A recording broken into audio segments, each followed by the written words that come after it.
Welcome to MacGyver's Workshop, where you never know what we're going to be working on next. If you're not too careful, you just might learn something. Hi, welcome back to another episode of MacGyver's Workshop. Here, and this is going to be part 2 of the video where we're doing the front and rear brakes on a 2014 F150. This one's a little 4x4 with a 3.5 liter EcoBoost twin turbo on it. Okay, again, I'm going to apologize for the excess noise here because it's very hot today and I've got my shop fan going over there. And it tends to make a lot of racket in the video here, but I would be using my my wireless mic and all that new gear that I got, but I kind of had to borrow one of the XLR cables to hook up my new stuff in the studio, and I'm waiting on my replacement cables to arrive, my extra ones. So we'll be going back to old school here for a little bit. But anyway, so we got our new rotors here, and we'll make sure, as always, do a comparison, make sure we got the right thing. And the one thing that I noticed on this is that they list a 6-lug and they list a 7-lug rotor for this particular year model, or I imagine series of vehicle here. So,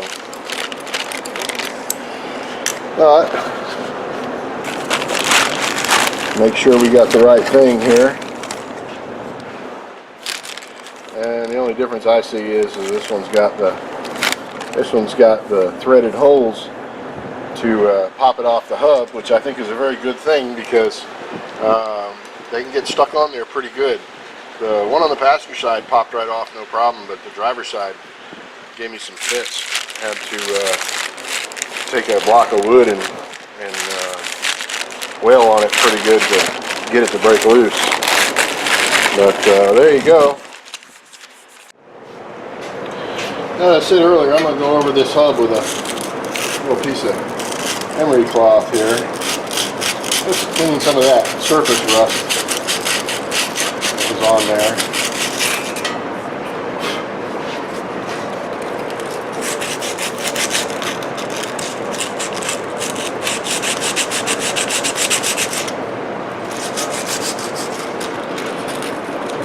These guys with these trucks that take boats out and you know, launch them down at the lake and stuff, you'll have a lot of times some issues with rust on these rotors because you know, you submerge the rear axle in the water and these things will start rusting pretty quick on you. Just a little handy FYI there.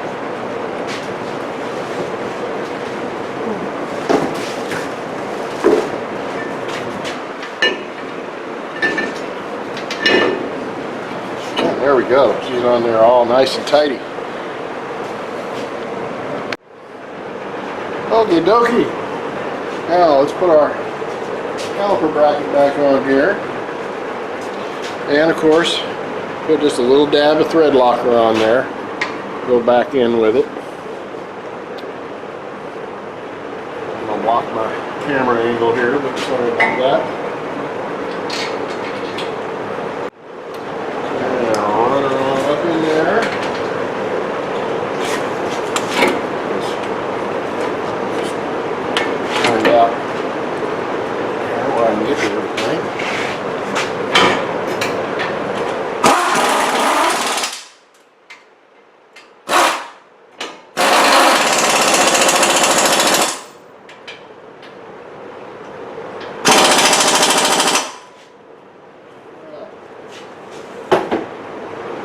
Thread locker on there will keep those bolts from coming undone. Now, one thing about the brake pads on this particular vehicle, and in a lot of vehicles, but the inner pad and the outer pad will be different. This one has the 2 little humps on it, and they're for the inside of the caliper because of the dual piston arrangement. Now, you want to start your pad on this in the top because there's a little spring-loaded tensioner there, and you have to get that up in there first before you slide the bottom in.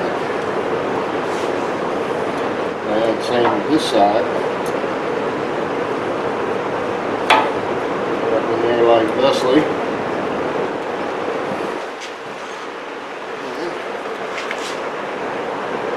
These have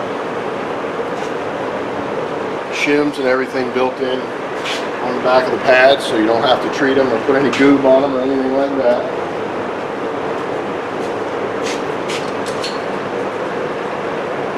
Of course, make sure your pins are floating and sliding nice and free. You don't want them hanging up and causing your brakes to drag.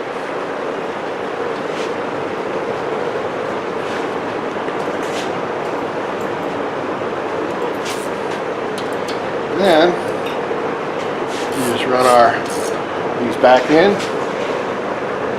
They don't need to be tight as shit and then some, but you do want to snug them up real good.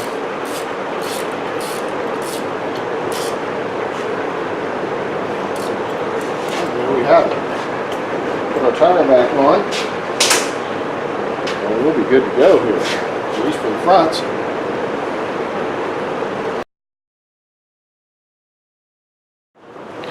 Basically what we'll start with is by compressing our brake caliper pistons back. I've already actually done that on this one. And again, this uses a very similar structure and setup where you have the two floating pins and the caliper just kind of floats there and squeezes against the brake pads. Busted loose. Again, you'll see the familiar little bolts with the shoulders on them, like in some of my other videos. Again, this is a very popular design for these.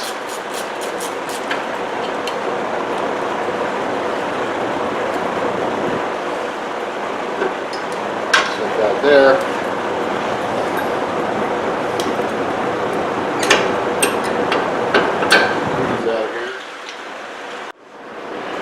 Alright, since these pads came with some new hardware, we're going to go ahead and put it in here.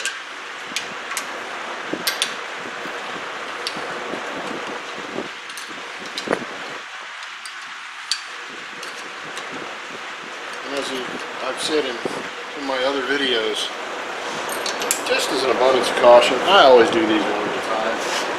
That way, I make sure I don't booger anything up and make sure I get them on the right way.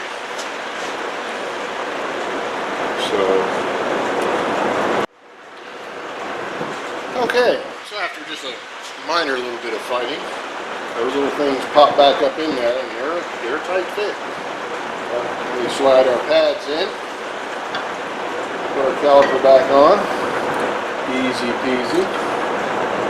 Really not much to it at all back here. If you got a truck with a lot of high miles, or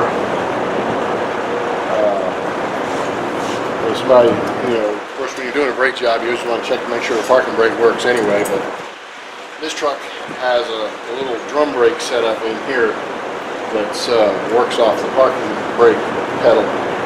So we're good here. We don't have to worry about it on this truck. Get these snug back up. Put our tire back on. Of course, like I said, always check your sliders, make sure they're good. That's it. There's not much to it back here.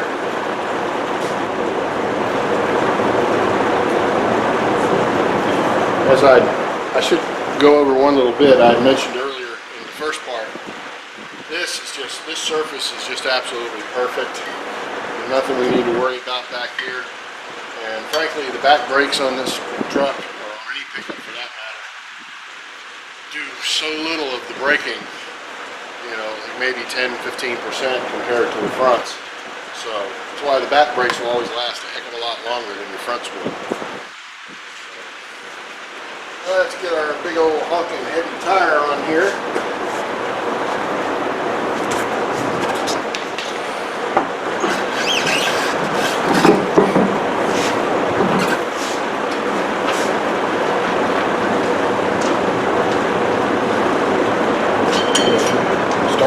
Puppies on here. I was put the bottom one in there so it holds the wheel on there without it flopping around.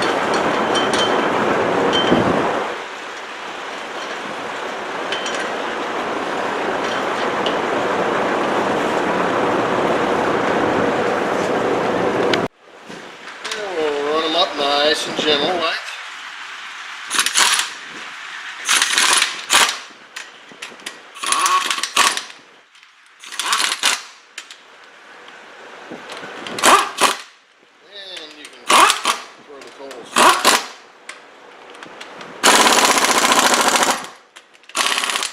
Alternating star pattern. Draw it down even. And remember, at least on this vehicle, you've got a locating pin on your center cap. Make sure that goes in this hole, or you'll end up missing one going down the road one day. They should go in nice and easy, just like that. Okay, so we're going out for a little test drive here, and we're going to see if we can replicate this noise that he's hearing. He said when you accelerate to 60 or 70, he says you would hear something underneath the truck, and so we're going to get her out on the road here and see what we can come up with.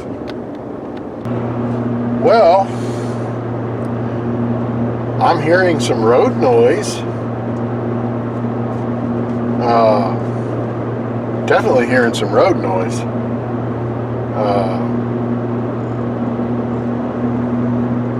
Sounds like, I'm wondering, I can see how he would mistake it for tire noise. But, I don't know, that's a tricky one. I don't know if the microphone in here is picking it up.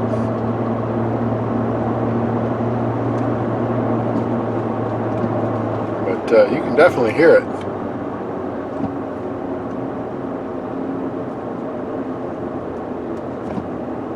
You can definitely hear it.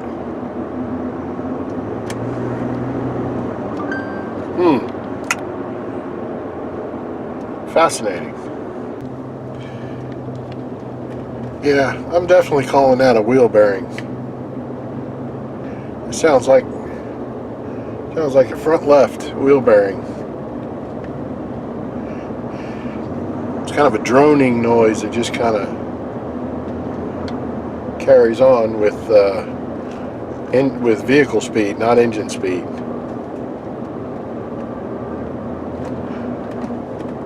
And definitely not something you should be experiencing at 62,000 miles. But hey, my Cadillac CTS did about the same thing, had a wheel bearing go out in it. So, yeah, that's what it is. It's front wheel bearing. Yeah, it's four-wheel drive too. That's going to be fun. Well, let's get her back in the shop and get a look at it. Alright, so I've confirmed this is definitely a front driver's side wheel bearing. Basically what I did was I picked it up on the lift, turned the traction control off, started it up, put it in drive, and put it in four-wheel drive, and you can hear this bearing howling up here. So it's going to be time for a wheel bearing, but it's kind of a hub assembly. It's kind of how they're set up on these. So, but anyway, so that's where we're at on that. I'm waiting for them to come down here, and I'll show them on the lift here so they can see what it is.